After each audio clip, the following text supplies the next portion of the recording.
bem, amigos da Rede Louco? Estamos aqui no campo de pouso. Esse é o Raven Gar, uma pista de pouso clandestina. A Polícia Federal veio aqui, já deu uns tiros aqui já. Vamos filmar os tiros aqui. Mas nós não saímos daqui. A gente não sai daqui. Esfriando o motor. O vento mudou, tem que ficar lá pra cá. Esfriando o motor do menino ali.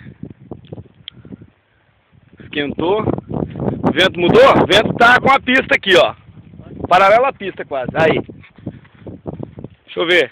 O motor que fritou. Vamos filmar a hélice nova do André. O motor fritou. Vamos ver aqui. A super hélice, para evitar que não quebre mais hélice, ele amarrou de arame. Vamos ver, fez uma hélice retrátil. Gira só um pouquinho. Isso. O pouso do macaco, o decolagem do macaco. Tudo pronto? Pronto. Vai. Ai.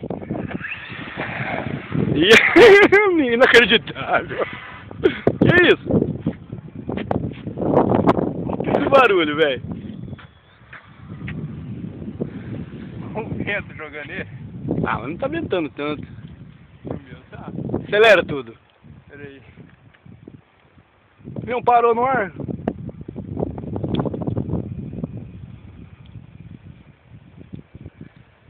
Tá trimando? Não.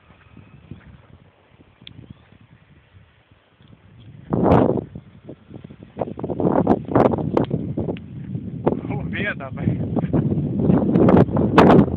Agora ferrou. Quebrou da última vez.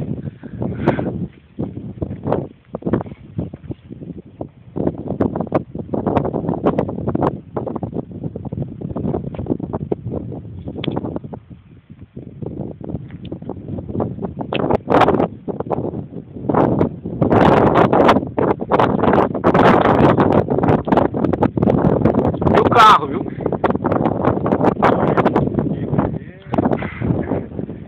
eu fazer a curvinha mais rápido. A curva tua aí, ó. Ele veio de bico. Olha o meu avião, viu?